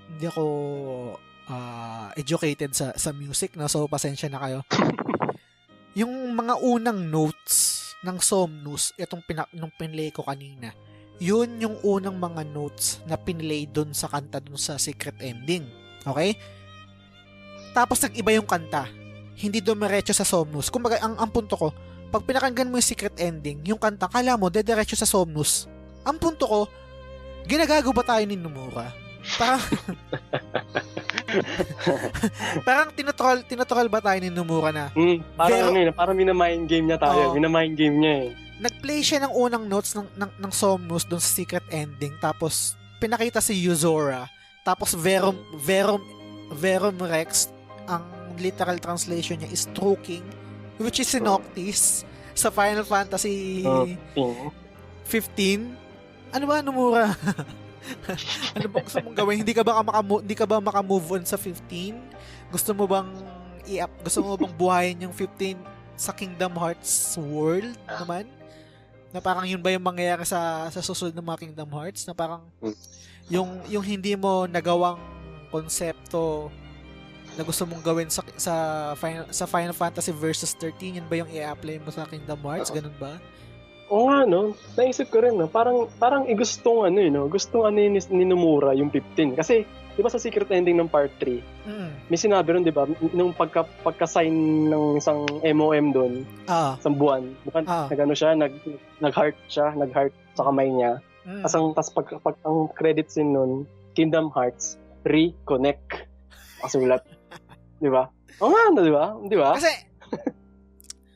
hindi ako artist, no? Hindi ako artist. So, hindi ako makarelate sa mga artist. Pero kaya kong intindihan kahit pa paano. Feeling ko pag artist ka, tapos meron kang kinunceive na idea or characters, nabubuhay yan sa utak mo Parang buhay na tao yan Kunwari, kung si Nomura create niya or conceive niya si Noctis at yung mundo na ginagalawan ni Noctis, kahit nagawa na yan or nagawa na nga dahil sa Final Fantasy 15, bilang creator, bilang artist, siguro minsan yung mga artist hirap i-let go yung idea na yon. Kaya ang nangyayari, magbi-bleed over siya sa ibang creation nila, which is Kingdom Hearts. Ewan ko. Feeling ko lang. Pwede naman ako mali din naman. Siyempre, malalaman natin yan pag lumabas na yung kung ano man yung mga maling plano. Layo na natin, pre. Tsaka rin, di ba, sa secret, yung isang ending din, di ba? Nung part 3. Yung napakatinding revelation yung nangyari. Ako rin, nagulat na nalaman ko yun Si Sigbar? Diba? May Sigbar ba yan? Si Sigbar pala yung si Lucio. Which is, si Lucio, yung 6 pang-anim na siya, MOM ng Keyblade. Ang hindi ko gusto sa Kingdom Hearts, pre. Alin? Yung kay Maleficent, parang anong Kingdom Hearts? Lahat ng Kingdom Hearts? Hindi, sa Kingdom Hearts 3. Kasi yung mga scene ni Maleficent, parang nag-e-expect ako ng something, tapos putang ina yes, ako din. Hindi mo pala ibibigay sa akin.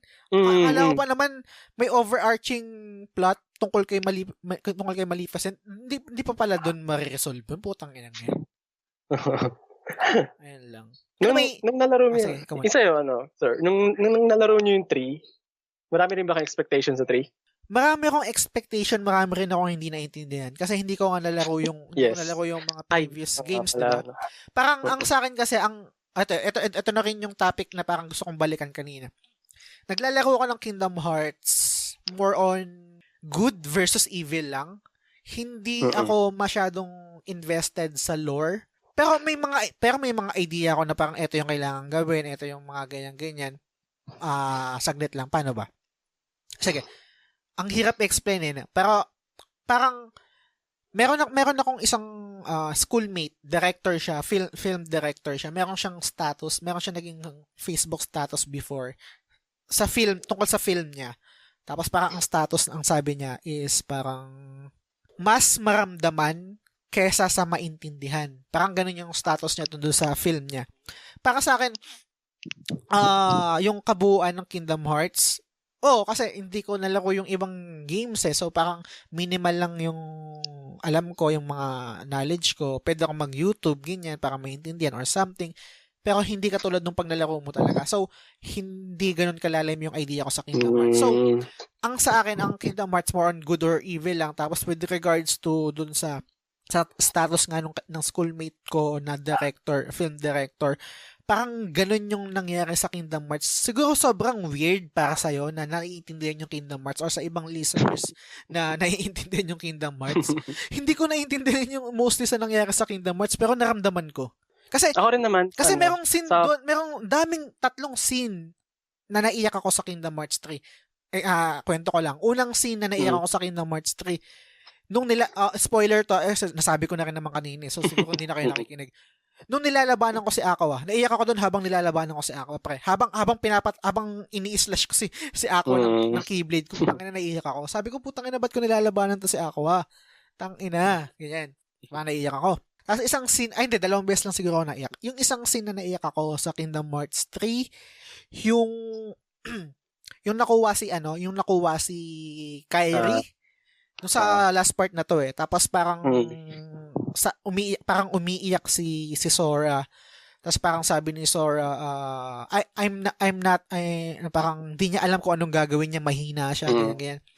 So, i-transition ko na rin to siguro sa point ko na kung bakit ko gusto yung Kingdom Hearts. Hindi ko alam kung ganito ka. So, pwede kang mag-jive in kung iba yung opinion mo or kung pareho. Isa sa dahilan kung bakit gusto ko yung Kingdom Hearts kasi nung unang lalaro ko yung Kingdom Hearts, ito yung time na nagbibinata ako.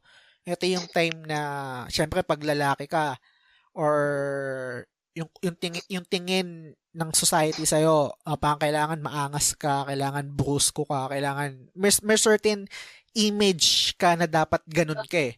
No, lalo na pag high school ka kasi yun yung time na nagbibinata ka, yun yung time na manliligaw ka, kailangan gentleman ka, kailangan ganito, bla bla bla bla bla. Okay. So, nung nalaro ko yung Kingdom Hearts, eto yung time na parang nakikita ko na yung protagonist hindi takot magpakita na mahina siya.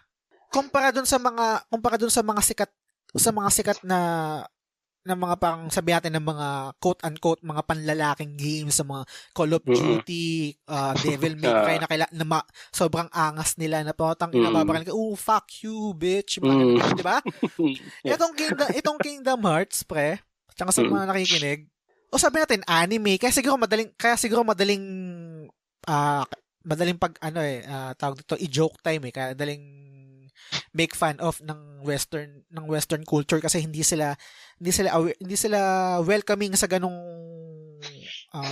side, 'di ba? Na parang ang lalaki na parang okay lang magpakita ng weakness, 'di ba? Na parang ang lalaki hindi mo kailangan yung toxic toxic masculinity culture, masculine culture, ganun. So, ito yung isa sa mga nag-resonate sa akin sa Kingdom Hearts, na parang sa Kingdom Hearts na yung protagonist mismo, pati nga sila Kairi, sila Rico, na parang Sora is nothing without his friends, na parang tama. Na nagpapakita si Sora na protagonist ng Kingdom Hearts, kaya magpakita ng weakness niya at kaya niyang maging malakas. Nung mga time na hanggang ngayon nga eh. Magbigay ka sa akin ng mga games na ganun, na kaya yung protagonist, kunwari si Dante, maangas pa rin eh, kahit naman natatalo, maangas pa rin eh. Si Nero, maangas pa rin. Si Solid Snake, maangas pa rin eh. Yung mga mga Call of Duty, mga ganyan diwawat. Lahat yan maangas, hindi nagpapakita yan na pag mahina sila. Puta, si Sora, parang sa bawat arc na kwento niya, binibigyan niya ng lisensya yung lalaki na maging mahina at the same time maging strong pag na-overcome na yung mga challenges na binibigay sa kanya. So, yun yung isa sa mga putang ina the best para sa akin sa Kingdom Hearts, yung protagonist si Sora, na parang lalo na dun nga sa last part nung Kingdom Hearts 3, yung nakuha si Kairi, di ba umiyak siya? Putang ina, tapos hindi niya alam yung gagawin niya eh. Parang akala niya wala na siya, wala na siyang kwenta eh, di ba? Wala siyang kakwenta-kwentang tao. Hindi niya na naman naligtas si Kairi. Wala siyang kwenta, di ba? Pero biglang dumating sila, puta, kinikilabutan ako. Dumating sila, si Donald tsaka si Goofy na parang hindi, sama-sama tayo, tulong-tulong tayo, tapos biglang naglalabasan na yung sila Lee, sila Mickey, sila Rico, tapos tulong-tulong tayo, ganyan-ganyan. Ay, tang ina, lupet para sa akin. So, yun lang. Hindi ko alam kung ganun ka or ganun din ba yung mga listeners or sobrang corny ko ba o ako lang ba nakakaramdam lang ganito. Pero yun yung isa sa mga paborito ko sa Kingdom Hearts na parang yung protagonist, hindi siya yung parang maangas na kupal na sikat ngayon sa mga papatayin kita, fuck you bitch, mga ganyan-ganyan. So yun yung gusto ko sa Kingdom Hearts. Ikaw, ano ba yung... Ako din, yan din yung natutunan ko sa laro na yan. Yung trust mo sa friends mo. Kasi sinabi na rin ni Sora sa 1 I don't need any weapons to beat you. Diba sinabi niya kay Rico? My friends are my power, sabi niya. Yun ang kumbaga tumatak din sa akin yung word na yun Tumatak na. Kaya nagustuhan siya ng Keyblade yun yung reason. Kaya, pero pag nagkukwentuhan tayo ng ganyan, siguro pag mayroong mga western na, mga tao or mga ibang listeners na yung masyadong brusco, yung mga yung tawag dito, yung mga hindi ko alam kung anong tawag doon yung mga lalaki ng mga putang ina, mga angas, mga ganyan, diba? Corny mo naman, ulul. Corny mo, pero masama pa nga, diba? Asakin ka na, siguro ganyan, diba? pero sana, sa ating mga listeners, sana, pag nalaro niyo yung Kingdom Hearts, promise, di kayo mananawang laruin. Kumbaga. Sa akin naman, Jean, okay lang. Okay lang na hindi nyo magustuhan yung game. Okay lang yun. Walang problema sa akin kasi iba tayo ng panlasa Ang sa akin lang, kung trip mo, trip mong mag-make fun of sa mga fans ng Kingdom Hearts, okay lang. Pero kwentuhan tayo. Bakit mo, nakukornihan ka ba? Ganyan. Kasi kung sasabihin mo sa akin na, hindi ko gusto yung Kingdom Hearts kasi komplikado yung story Okay lang, gets ko. Kasi totoo naman talaga komplikado naman talaga yung story Siguro may mga tao siguro na parang iba talaga yung tao 'Di ba? Kunwari may mga gamers na trip nila yung mga get good games katulad ng mga Sekiro, mga From Software, mga ganyan. Kasi feeling nila pag nakatapos sila ng games, kahit din naman ako pag nakatapos ako ng From Software games, feeling ko sobrang lupit ko Gets ko yun. Pero gusto ko lang i-share kanina na kung bakit ko nagustuhan yung Kingdom Hearts. Kasi Kingdom Hearts yung parang naging escape ko, lalo na nung high school ako, na parang, okay pala dito, na parang, yung protagonist na parang, friends, mga ganyan. Lalo na yung isa pa, yung, kung naaalala mo yung sa Kingdom Hearts 2, yung parang naiyak na naman, iyakin si Sora Sobra. Diba? Lalo na parating kay Kyrie. Okay, hindi, actually, naiyak din siya kay Rico Naalala mo yung isang scene sa Kingdom Hearts 2, naiyak siya kay Rico? Yung hindi niya, yung parang meron sabi yata ni Kyrie, ipikit mo yung mata mo. Si Rico yung nasa mo. Tapos pagpikit niya, parang sabi ni Sora, oo nga, parang I'm with my friend Rico. Ganyan, sayak siya. Alang, ganda. yung naka-disguise na kasi si nun, di ba? Naka-disguise na si Rico nun Pero, ansem na yung katawan niya sino mas gusto mo? Sino mas gusto mo sa tatlo? Sige, sa dalawa na lang. Rico o Sora? Ako kasi, medyo spoiler din sa ito Okay lang. Kasi nabasa ko naman yung lore din sa YouTube. Ako kasi, para sa akin talaga, ang pinakamalakas sa Hindi. Teka lang, hold your thought. Hindi pinakamalakas, pinakagusto mo. Pinakagusto. Ako talaga si Rico. Okay. Ako din, si Rico din. Ikaw, bakit si Rico? Kasi, si Rico, true Keyblade Master si Rico. Nakapasa siya sa exam. Napasan niya yung exam. Sa si Sora. Drop distance. Yes, dream drop distance. Okay. Dream distance. Nakapasa siya test. Si Sora, na-fail. Tas muntik pang si Sora maging member ng True Organization 13. Kasi ipopossess na siya ni Xehanort Tas itong yun nga, parang nakita ko sa akin, si Sora, hindi niya kayang kontrolin yung darkness Totoo. Yun. Hindi niya kayang kontrolin. Si Rico, putik. Ang galing niya kontrolin yung niya. Ang dali niya kontrolin yung darkness sa loob niya. Mas maganda pa ron, talagang inamin niya pa. Meron akong darkness sa katawan ko at kaya kong kontrolin. Yun. Pinurove niya. Ang dami na-prove ni Riku. Tapos yun, naging true Keyblade Master pa siya. At maganda pa ron, nung naging true Keyblade Master na siya, si Sora, binalikan pa niya sa panaginip. Delikado yun yung ginawa niya. Pwede siyang hindi makabalik nun eh. Kasi si Sora kasi malapit na siya maposes eh. Yun ang gusto ko kay Riku. Kaya rin niyang gawin yung ginagawa ni Sora. Meron ako isang idea tungkol dyan sa dark side na yan. Di ba, isa yan sa mga sa story dyan sa Kingdom Hearts, no? Di ba yung dark side? Pag sinusubukan kong i-apply yan sa totoong buhay, ang dark side parang depression para sa akin. Tama. Yes. Ngayon, ewan ko lang. Diba? Pero syempre, masyadong broad na topic ang depression. Kasi delicate yan. Kasi maraming mga taong, di ba, na sabi natin, nagpapakamatay dahil sa depression. Yes. Ganyan. Yes. Pero i-connect ko lang saglit sa Kingdom Hearts, no? Naniniwala ako na bawat character may dark side, which is depression. Yes, lahat. Which is depression. Depression. Hindi. Pwede rin. Hindi siya 1:1 eh. Kumbaga parang kung i-relate ko lang sa akin, sa buhay ko or sa buhay ng ibang tao. Kaya gusto ko si Riku. Paano ko ba sasabihin to? Si Riku kasi yung sa tingin ko na mayroong yung sabi mo kanina, mayroon siyang dark side which is yung depression. Pero nilalabanan niya at the same time nakokontrol niya. Kasi para sa akin, hindi sa atin nawawala yun eh. Yes. Lahat para sa akin, lahat ng tao merong touch or merong hints ng nade-depress tayo or yung hindi ko alam kung syempre meron pang mga layer yan, yung mga clinical depression or something. Pero at some point, feeling ko lahat tayo nakaramdam ng ganyan. Or kung hindi man depression or kung sadness lang yun para mas mababang level.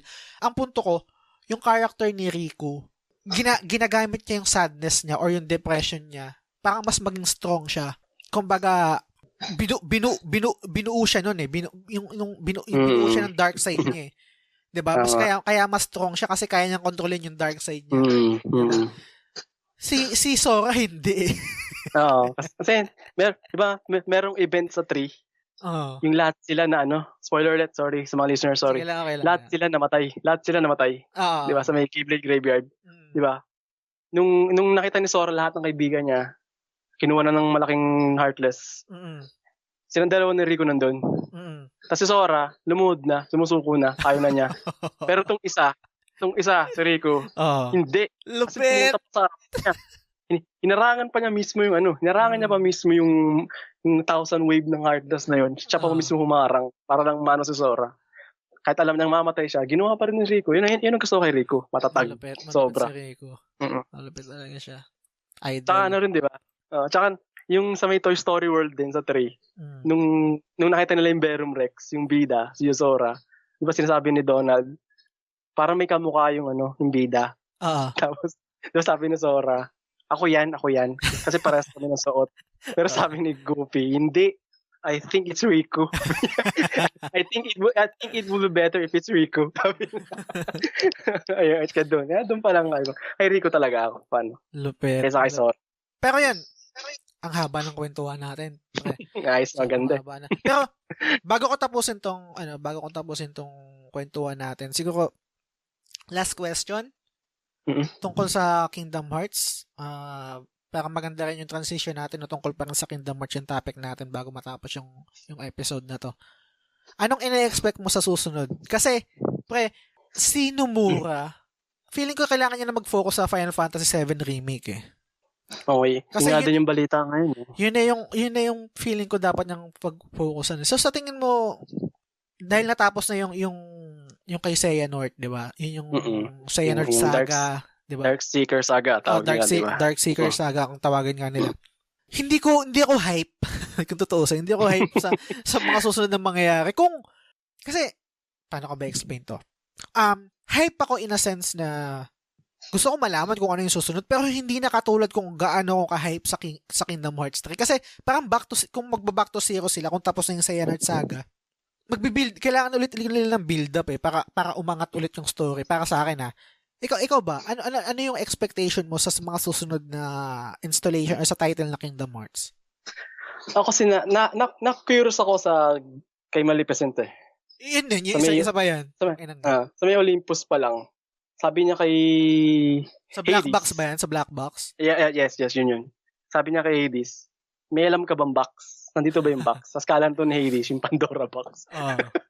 Tapos hinarap nila, di ba? Hinarap Oo. nila. Tapos yun nga, yung ending ng 3, yung si Lucio, may dala-dalang box. Mm. Laki, binubuhat niya. Di ba? Halos di nga niya mabuhat, di ba? Kasi Oo. dalawang kamay yung pinambuhat niya ata. Tapos, ang gusto ko lang sa next sequel ng Kingdom Hearts, gusto ko malaman kung ano o sino ang laman ng box na yun. Diba? Gets. Yun lang talaga sa akin, para sa akin.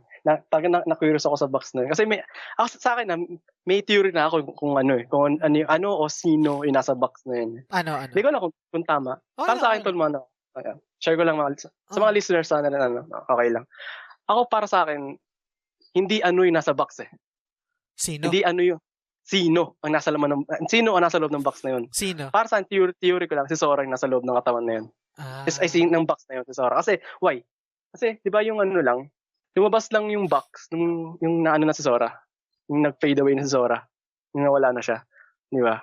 Kasi di ba sabi rin naman ni Yensid eh. Si Sora ang key sa lahat. Siya ang magbukas ng Kingdom Hearts. Sa lahat ng lock, siya ang lahat ng journey, siya ang key.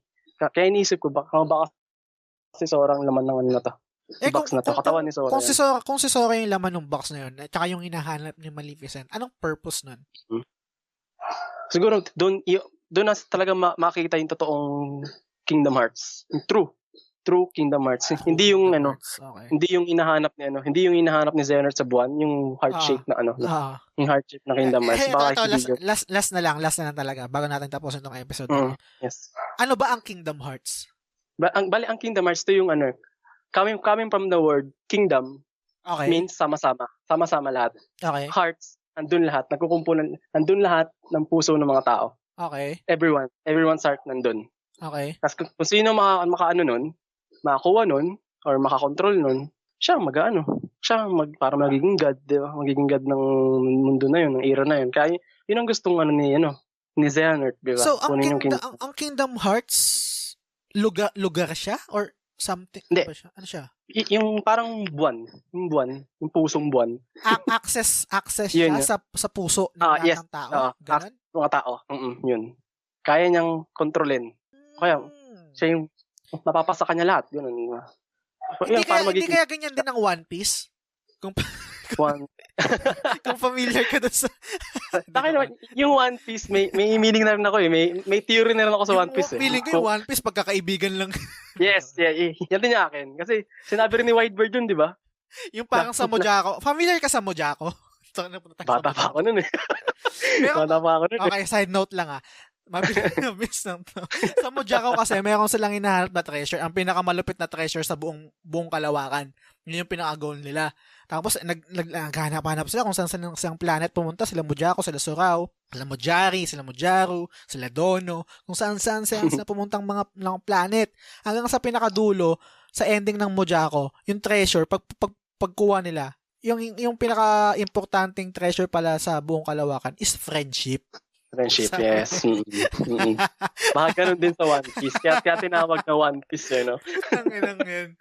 Anyway, so, pre, sobrang na-enjoy ko itong kwentuhan natin. Yes, ako rin. Salamat. Sobra. Salamat. Parang ngayon din ako nakipag-usap sa talagang Kingdom Hearts fans din. Kasi wala eh. Pero hindi nga ako hardcore. Kung hardcore lang ako siguro mas okay lang at least di ba? At least may alam ko sa Tetsuya Nomura, si Tabata. Yan ang masarap kausap. Sayang lang kung magkasama lang tayo. Sagot ko yun naman natin. Pag-uwi ko dyan sa Pinas. Yan. Mag-invite ako dyan. Pero bago itong end ng episode natin, meron ka bang gustong i-promote or something? Nag-i-stream ka ba or may mga ganyan? Ay, hindi. Wala. Bala ko rin sana kasi walang pang-stream. Kaya wala lang. Okay. Bali, lang. Shoutout lang sa mga teammate ko sa TEA. Shoutout sa mga... Ay, sige, saglit lang. Sorry. Napuputol kita. Okay. So, shoutout ka. Kung sinong gusto mong i-shoutout, sinong gusto mong batiin. Sa lahat. Bali, shoutout lang sa ka-teammate ko sa mga Tekken, sa Tekken kasi may team ako eh. Shoutout Nice. sa Tekken Dasma kung nakikinig kayo. Sir Lance, thank you. Thank you sa pag-invite sa akin sa Dasma. Thank you so much. Na syempre siguro yung girlfriend ko, Nice. yung I'm sure yung nakikinig ngayon yun. B, hi, yun lang. Nice. Sa mga kay Heber, sa mga kaibigan mo na mga thank you pala kay Heber sa nag-introduce sa akin sa'yo. Yes, kay Ever. Thank you din. Thank you, Ever. Thank you. Yan. Sa mga kaibigan ko, Okay. sa mga kaibigan ko, kung nasan man kayo, dyan na kayo. So, yun. Salamat, Jin. Yun lang. Salamat ulit. Salamat din po, sir. Salamat. Sa uulitin, baka meron pa tayong mga susunod na episode na baka available Yes. ka. Gawa natin. Chat nyo lang ako. Available ako anytime. Okay. So, yun. Salamat sa mga nakinig. Salamat kung umabot kayo hanggang dulo. Ang napag-usapan namin, 30 minutes lang. Pero gaya ng mga previous episode, lagi ko na sinasabi na 30 minutes. Pero umaabot ng mga 1.5 hours kasi sobrang daldal ko. Ang dami kong kinukwento. So, yun. Salamat sa pakikinig. Sa susunod na episode ulit. Bye!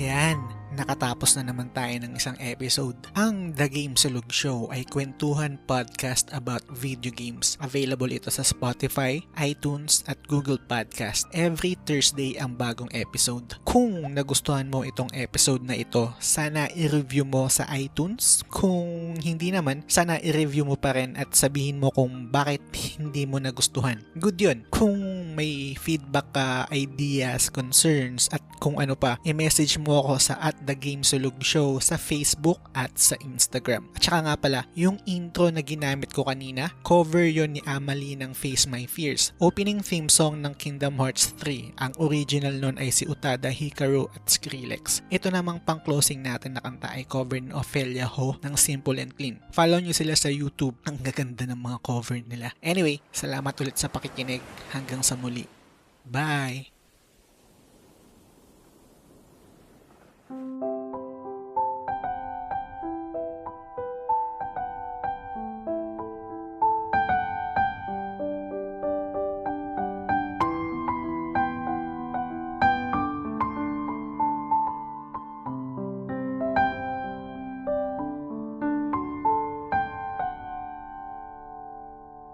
When you walk away, you don't hear me say, please, oh baby, don't go. Simple and clean is the way that you're making me feel tonight.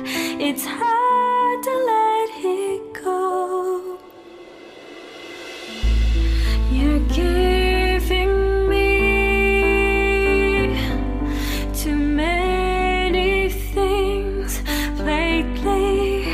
You're all I need. You smiled at me and said, don't get me wrong, I love you, but does that mean I have to meet your father? When we are older, you'll understand what I meant when I said no. I don't think life is quite that simple. When you walk away, you don't hear me say, please, oh baby, don't go. Simple and clean is the way that you're making me feel tonight. It's hard to let it go.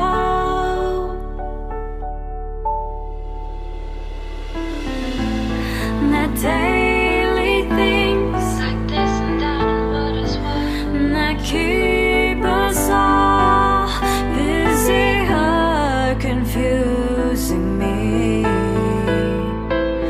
That's when you came to me and said, wish I could prove I love you, but does that mean I have to walk on water? When we are older, you'll understand it's enough when I say so. And maybe some things are that simple. You walk away.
The Gamesilog Show is fan-supported at patreon.com/thegamesilogshow. The following names are our current supporters and we are eternally grateful for your kindness, support, and generosity. Sans, Lance, Mark de Vinagracia, Yvette Suzanne Sulivilla ng The Ara Ara Channel, Kuya G, RD Casimiro, AG Somarian, Jacob Francisco, Animo R1 US, Mark Christian de la Cruz, Mage Dizon, Benson Santa Ana, Dora Malyari, Janine C, Hachiroku 20, Hard Batuta, Leo Mark Joseph Cavite, Francis Lance Galapon, TJ Balyares ng Backlog na naman Budolcast, Michael Christian Loyal, Silves, Mar Valencia, Bay Ian ng Master RCB, Ate Cass ng Casual Gamer vs. The World, Hey Kiko, Shalene Rivera, Edgy Weeb, Ray Rivera, Ben, Dre, John Velasquez, Teacher Isa, Albert John Gonzalez, Cornflake, Naiko Neri, Storm, Bien J. Magalon, Big Chungus, Boy Pekka, Bernard James Cruz,